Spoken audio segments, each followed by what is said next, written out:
Eighth grade, Mr. Herzberg here. It is May the 1st, Friday, which means we're almost to the end here. We're going to do 131 today all the way to 141.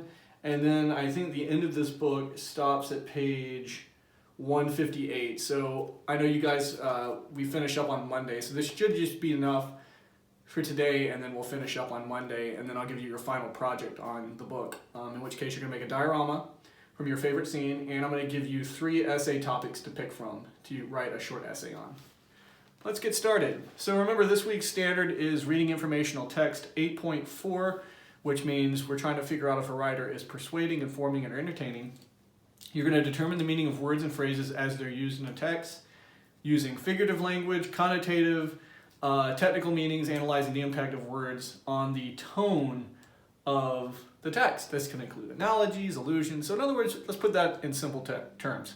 When an author sits down to write something, they're gonna use certain words to convey their tone. Remember, we talked about negative connotation words, positive connotation words to convey the tone. They might use funny metaphors and things like that if it's in a humorous way.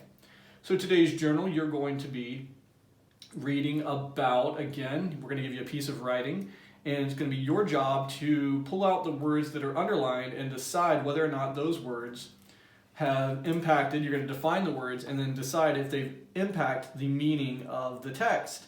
So let's take a look right now at the journal, and then we'll read another 10 pages of Fahrenheit 451. So let's go to understanding figurative meaning. Let's take a look here. So, boutiques and businesses, here we go. So, all right, cool. So you're going to read a paragraph about boutique businesses, and you're going to find out what the word boutique means.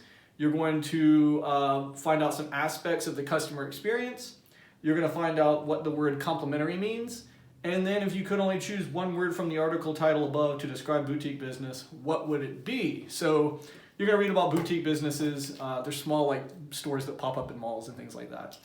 And go through and see if you can't figure out some of the meaning of the words that are in that particular article. And then see if it helps you understand a little bit more about boutiques. Okay? So we're going to move on next to our homework from the other night. What was Montag's dealing with the Hound in the last 10 pages?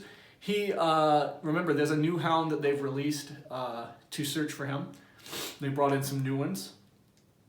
And so he's hosed down himself in Faber's place with whiskey and alcohol, and trying to get rid of the smell of kerosene, because the dog is going to be sniffing for kerosene, and that smell is all over Montag. So he covers himself with it.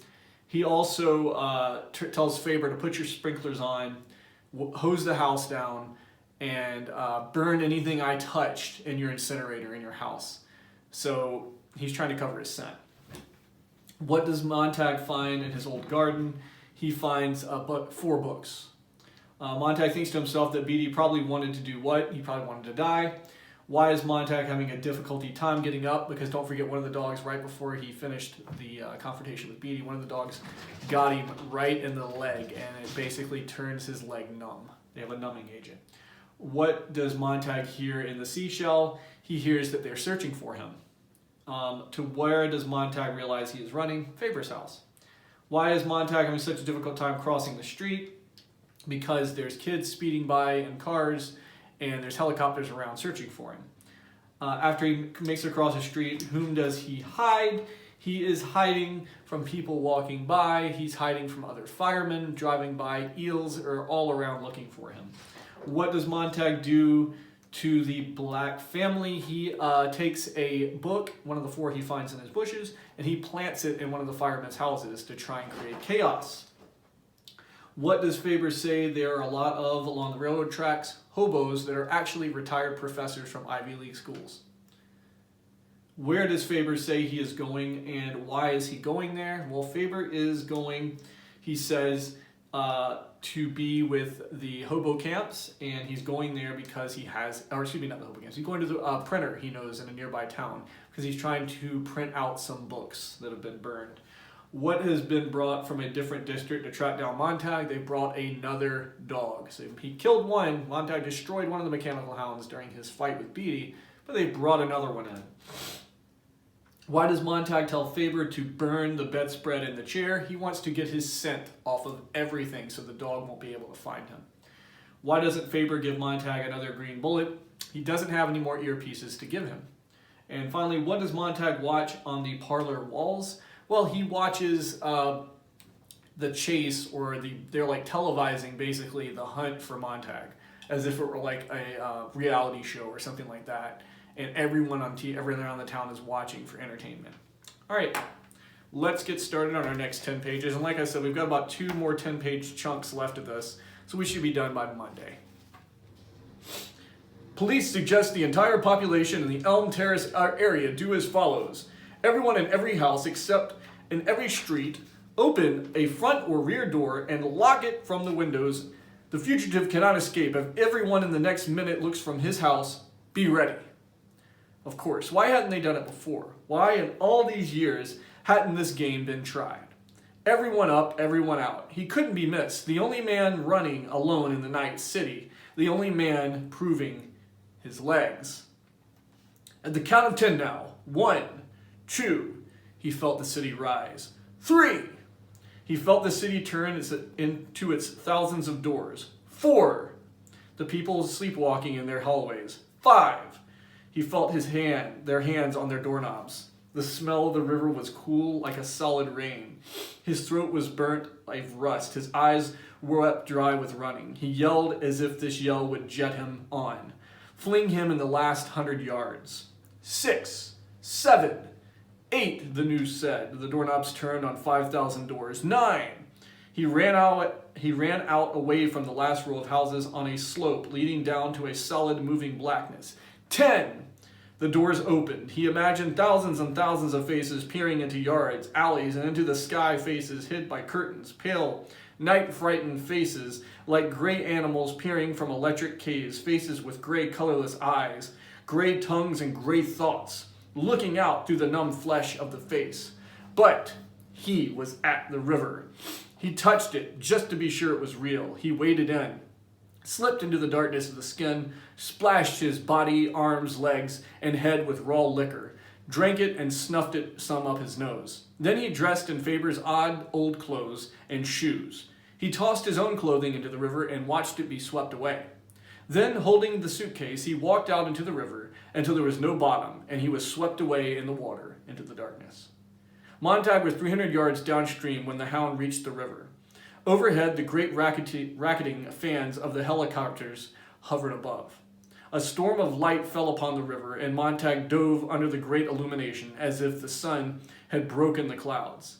He felt the river pull him further on its way into the darkness. Then the lights switched back to the land. The helicopters swerved over the city again, as if they had picked up another trail. They were all gone. The Hound was gone. Now there was only the cold river, and Montag floated in a sudden peacefulness, away from the city and the lights and the chase, away from everything. He felt as if he had left a stage behind and many actors. He felt as if he had left a great seance and all the murmuring ghosts. He was moving from an unreality that was frightening into a reality that was unreal because it was new. The black land slid by, and he was going into the country among the hills. For the first time in a dozen years, the stars were coming out above him in great processions of a wheeling fire. He saw a great juggernaut of stars from the sky and threatened to roll over and crush him. He floated on his back when the valleys filled and sank. The river was mild and leisurely, going away from the people, who ate shadows for breakfast and steam for lunch and vapors for supper. The river was very real. It held him comfortably and gave him the time at last and the leisure to consider this month, this year, and this lifetime of years. He listened to his heart slow. His thoughts stopped, rushing with blood. He saw the moon low in the sky now, the moon there, and the light of the moon caused by what? By the sun, of course. And what lights the sun? Its own fire. And the sun goes on, day after day, burning and burning. The sun and time. The sun and time burning. The river bobbled him along gently, burning. The sun and every clock on earth.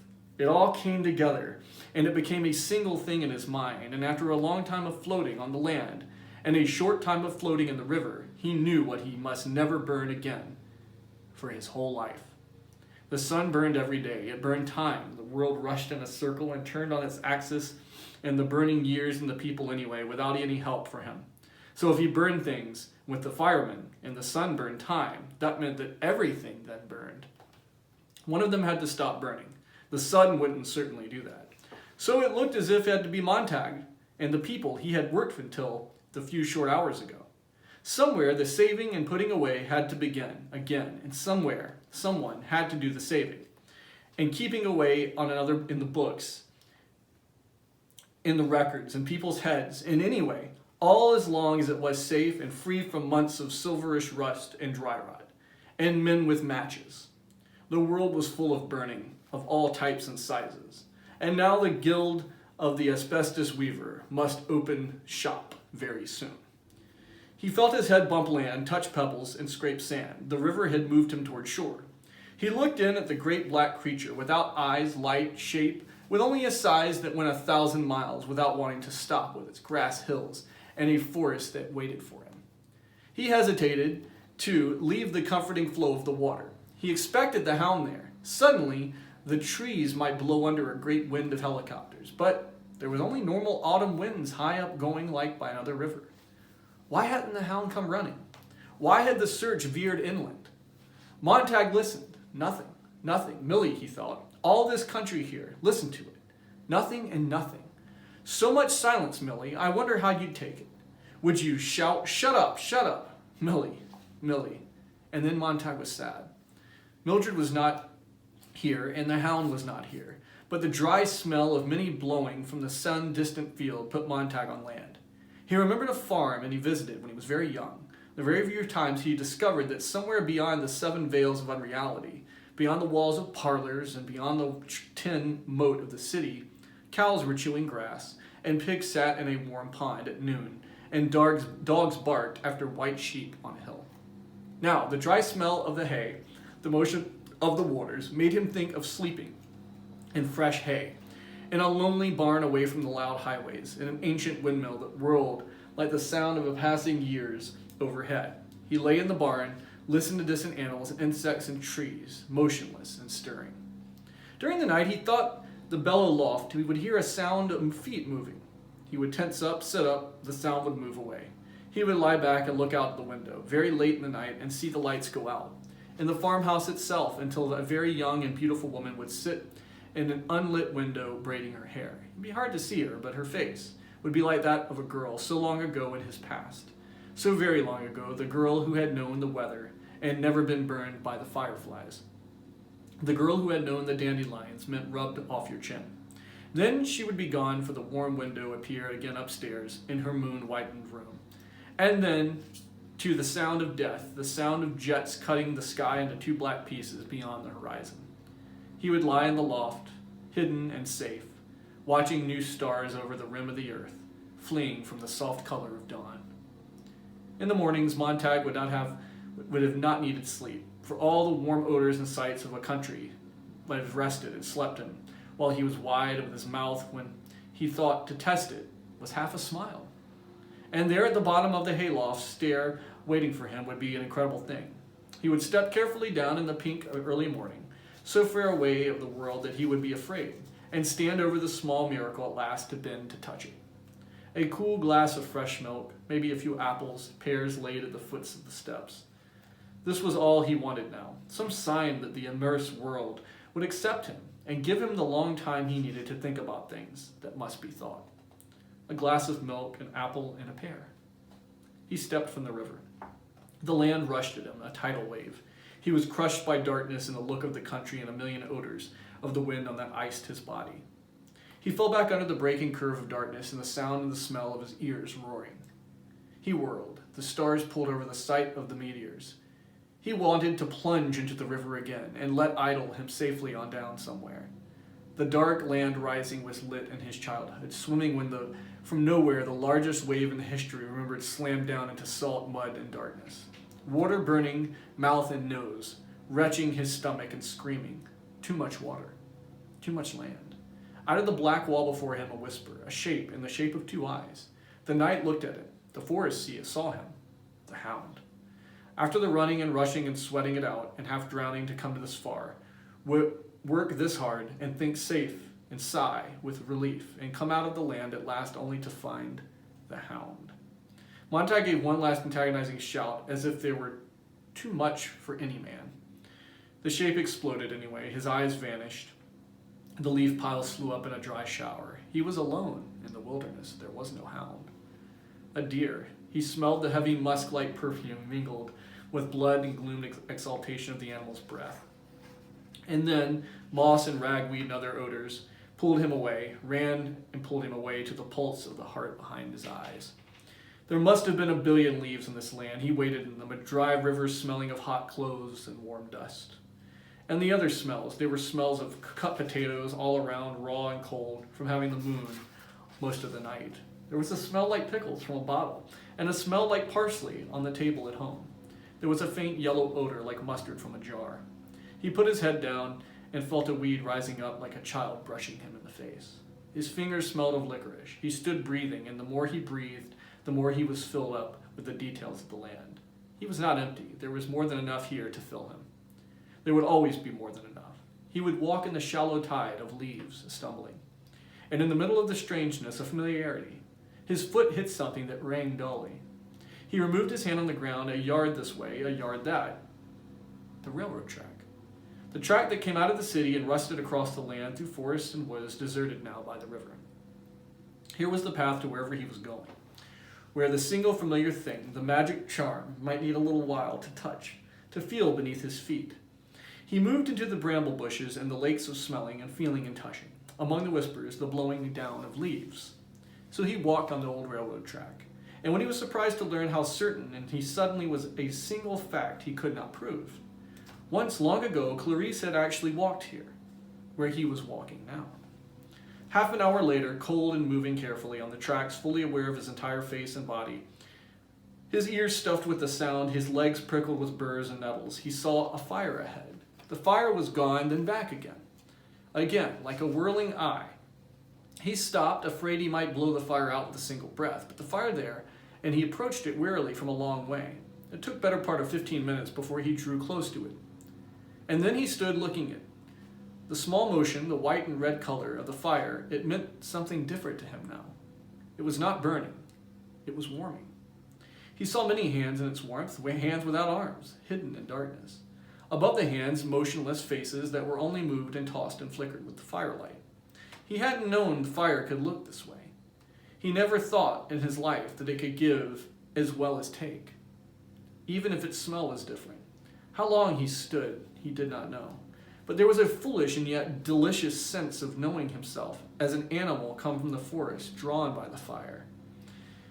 He was a thing of brush and liquid eye, fur and muzzle of hoof. He was a thing of horn and blood that would smell like autumn if you bled it, on the ground.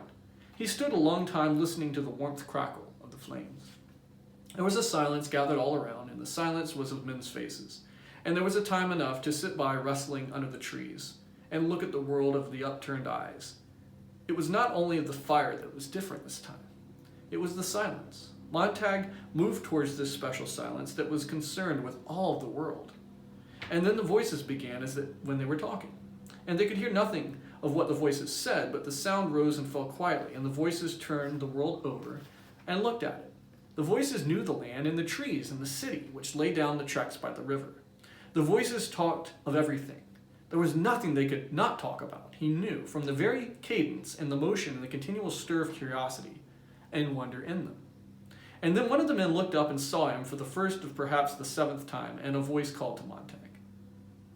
"All right, we see you in there. You can come out now." Montag stepped back into the shadows. "It's all right," the voice said. "You're welcome here." Montag walked slowly toward the fire, and 5 old men were sitting there dressed in dark blue denim pants and jackets and dark blue shirts. He did not know what to say to them. "Have a seat," one of the men said, who seemed to be the leader of the group. "You want some coffee?" He watched the dark, streaming mixture pour into a collapsible tin cup, which had handed him straight off. He sipped it gingerly and felt him looking at it with curiosity. His lips were scalded, but it was good. The faces around him were bearded, but the beards were clean, neat, and the hands were clean. They all stood up as if to welcome the guest, and now they all sat down again. Montag sipped. Thank you, he said. Thank you all very much. Huh. You're welcome, Montag. My name's Granger. He held out a small bottle of colorless fluid. Here, have some of this too. It'll change the chemical index of your perspiration. Half an hour from now, you'll smell like 2 other people. With the Hound after you, the best thing is bottoms up. He drank the bitter fluid. You'll stink like a bobcat, but that'll be all right, said Granger. How do you know my name? Asked Montag. Granger nodded to a portable battery TV set up by the fire. We've been watching your chase. Figured you'd wind up south along the river, so when we heard you plunging around out in the forest like a drunken elk, we didn't hide as we usually do. We figured you were in the river when the helicopter cameras swung back in over the city. Something funny in there, I tell you. The chase is still running. The other way, though. The other way? Asked Montag. Why don't we have a look? Granger snapped the portable TV on. The picture was of nighttime condensed easily, passed from one hand to another in the forest, all whirling color and light. A voice cried. The chase continues on, north to the city. Police helicopters are converging on Avenue 87 at Elm Park Grove. Stay tuned, folks. Granger nodded. They're faking it. You know, you threw them off at the river. They can't admit that you threw them off. They know they can hold their audience only so long. You know, the show's got to have a snap ending, quick. If they started searching the whole damn river, it's going to take them all night. So they're sniffing out for a scapegoat to end things with a bang. Watch. They'll catch Montag in the next 5 minutes. How? Just watch. The camera hovered in the belly of a helicopter and swung down an empty street. Have a look there, said Granger. It'll be you. Right up at the end of the street is our victim. See how our camera is coming in, building the scene, suspense, long shot? Right now, some poor fellow is out for a walk. A rarity. He's an odd one. Don't think the police don't know the habits of strange ducks like that. Men who walk mornings just for the hell of it, or for reasons of insomnia. Anyway, you know the police have had him charted now for months, maybe years. Never know what that sort of information might be handy. And today it turns out it's usable indeed. It saves face. God, look there. The men at the fire bent forward. On the screen, a poor man turned a corner. The mechanical Hound rushed forward into the view suddenly. The helicopter lights shot down a dozen brilliant pillars that built a cage all around the poor innocent man. A voice cried, "It's Montag! The search is done!" The innocent man stood bewildered, smoking a cigarette in his hand. He stared at the Hound, not knowing what in the world was happening. He probably never knew. He glanced up at the sky and the wailing sirens. The camera rushed down on him. The Hound leapt in the air with a rhythm and a sense of timing that was incredibly beautiful. Its needle shot out. It was suspended for a moment in their gaze, as if the vast audience timed to appreciate everything. The raw look of the victim's face, the empty street, the steel animal, a bullet nosing its target. "Montag, don't move," a voice said from the sky. The camera fell upon the victim, even as did the Hound, both reaching him simultaneously. The victim was seized by the Hound, a camera in a great spiraling, clenching grip. He screamed. He screamed. He screamed. Blackout. Silence. Darkness. Montag cried out in the silence and turned away. And then after a time, the men sitting around the fire, their faces expressionless, the announcer on the dark screen said, "The search is over. Montag is dead. I repeat, Montag is dead. A crime against society has been avenged. Rest well, folks. We now take you to the sky room of the Hotel Lux for a half hour of Just Before Dawn, a program Granger turned the TV off. So I'm going to stop there. Lots happening here. Montag is changing as he's moving. This river is like a symbol of change, and the railroad is a path to change. He's now seeing fire. He comes up on the old retired professor's fire and sees it now as a thing of warmth instead of a thing of destruction and death. And he's changing as a result of this. Granger and the other men are showing him on the TV screen that actually they don't care if they actually found Montag. They lost him in the river, but they have to fulfill the hunger of the audience. So they pick out a random guy who was walking, what they consider strange, just taking a night walk with a cigarette, and they pinned him as Montag, and they killed him on live TV and edited it just enough to where you couldn't tell if it was Montag or not. So we're going to stop there. We got like one set of 10 pages left to 159, 158. We'll do that on Monday, and then I'll give you guys your final project. I'll be at the Google Meet from 2 to 2:30. Let me know if you have any questions. See you guys next time.